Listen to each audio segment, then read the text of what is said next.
Selamat malam, Bung Rocky. Wah, Abdul Somad, Pak Ustadz, enak ketemu. Apa kabar, Bung Rocky? Dipertemukan Sehat? oleh alam semesta ya. Apa kabar? Sehat? Sehat dan enak. Alhamdulillah. Gimana kabar musim COVID ini? COVID itu bagian dari keperluan alam semesta untuk menguji banyak hal, soal kesehatan, soal kenikmatan hidup, soal persaudaraan, solidaritas, dan soal kedunguan kebijakan negara. Itu juga diuji oleh COVID tuh. Kira-kira COVID ini menambah akal sehat atau menambah kedunguan? Banyak pejabat yang negatif COVID tapi positif stupid gitu.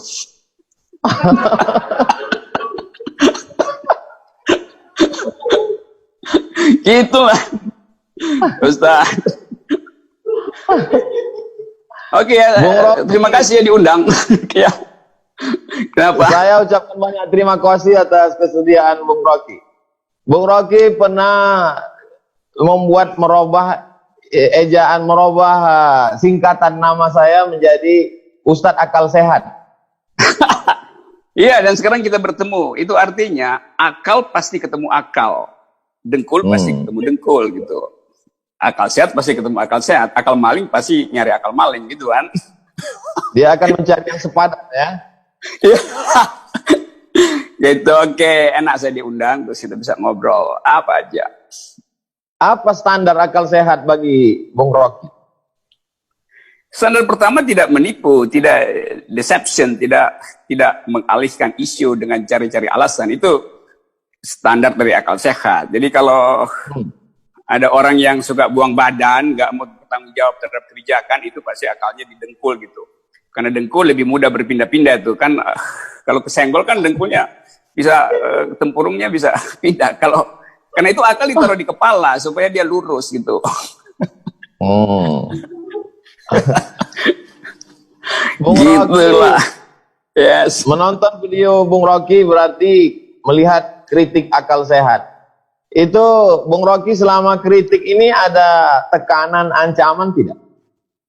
Oh iya, banyak juga yang nonton video saya bukan buat lihat akal sehat saya, tapi menunggu saya buat delik lewat video itu. Itu banyak yang menunggu saya kepleset di dalam video, lalu diubah jadi delik.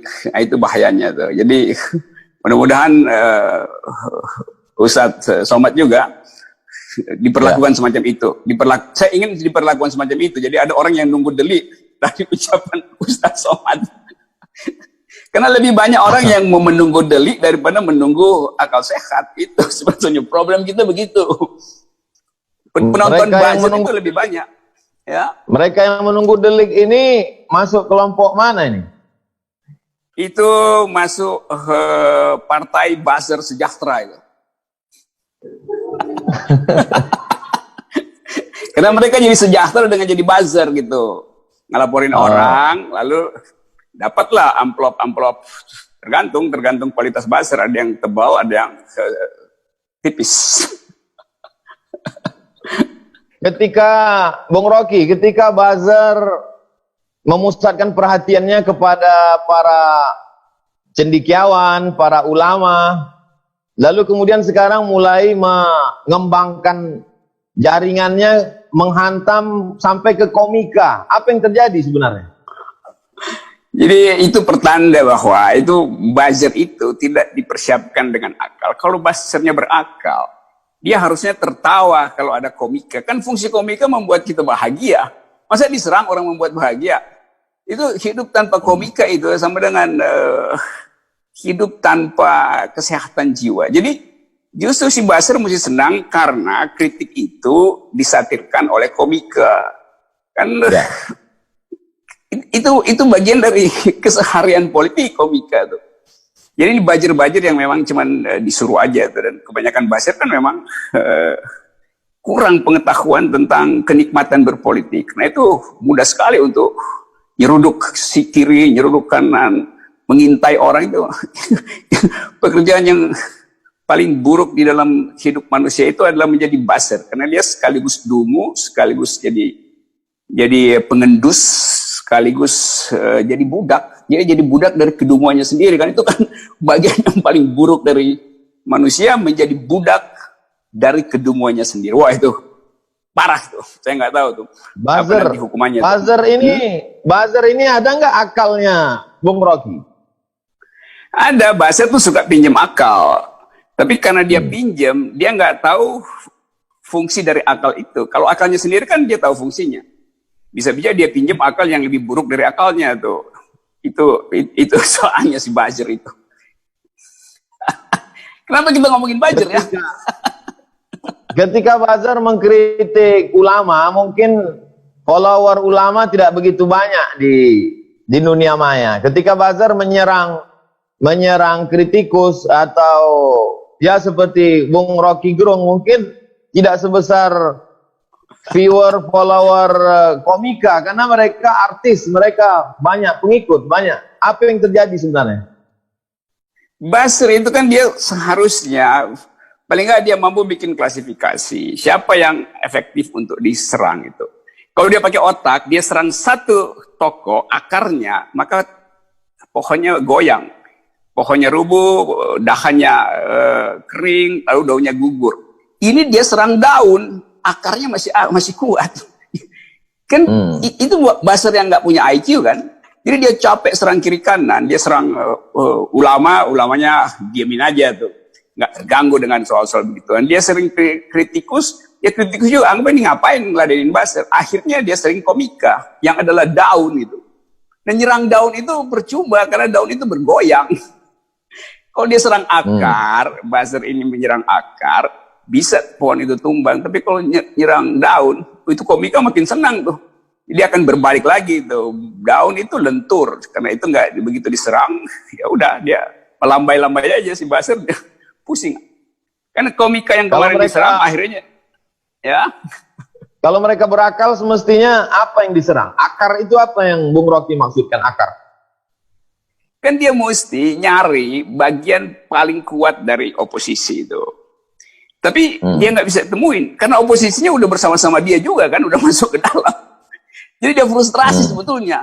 Dia nyari akar, akarnya ada di situ. Dia serang akar di dalam istana, ya istana yang runtuh kan. Jadi benar-benar buzzer itu terjebak karena ketidakmampuan untuk membaca mana substansi, mana yang sekedar gejala. Jadi itu sialnya buzzer Indonesia itu, buzzer Melayu kan begitu jadinya. Ada slogan revolusi mental. Sebetulnya yang tepat revolusi mental atau revolusi akal sehat, Bung Rocky? Revolusi mental itu peralatan setelah revolusi akal sehat itu. Jadi dia mesti tahu dulu bahwa semua revolusi yang kita sebut perubahan itu pertama-tama perubahan di akal. Nah kalau yang mau revolusi mental akalnya nggak sehat, itu artinya revolusinya juga pasti mental, bukan mental jadinya. Revolusinya mental balik. Dan sekarang kita lihat revolusi mental itu mental balik pada pembuat gagasan itu. Kan terlihat dalam hari ini defensif, sikap defensif. Jadi tidak terasa bahwa slogan itu berisi, kan semua orang bicara revolusi mental dan isinya kosong karena revolusi yang tidak dituntun dengan akal pikiran, dia betul-betul jadi retorika aja. Kalau kita mau revolusi dengan akal sehat, kita mesti manfaatkan fasilitas pedagogi, mendidik rakyat, memberi rakyat kepercayaan diri. Tapi kalau revolusinya sekedar diucapkan sebagai slogan, dia jadi demagogi, bukan pedagogi. Jadi berbusa-busa ngomong, tetapi point of view-nya tidak ada. Padahal revolusi selalu dituntun oleh paradigm, oleh point of view. Nah, pemimpin yang nggak punya point of view, dia akan kelabakan untuk lihat mana sebetulnya elemen paling strategis untuk memulai satu revolusi mental. Nah, saya dulu berpikir revolusi mental itu artinya mempersiapkan publik dengan kecerdasan sesuai dengan perintah konstitusi, cerdaskan kehidupan bangsa. Kan konstitusi cuma perintahkan dua hal pada presiden, cerdaskan kehidupan bangsa, pelihara fakir miskin. Nah, di situ sumber revolusi mental tuh. Yang terjadi enggak, kecerdasan bangsa merosot terus, karena jalan pikiran tidak dibangun, yang dibangun jalan tol, itu buruk sekali kan. juga kesehatan masyarakat tidak dijaga karena dana sosial itu dialihkan untuk dana infrastruktur dan pemenuhan akumulasi ekonomi. Jadi dua soal itu yang seharusnya jadi target dari revolusi mental, kecerdasan bangsa dan kesehatan publik, tidak dijalankan oleh yang mendapat amanah dari rakyat.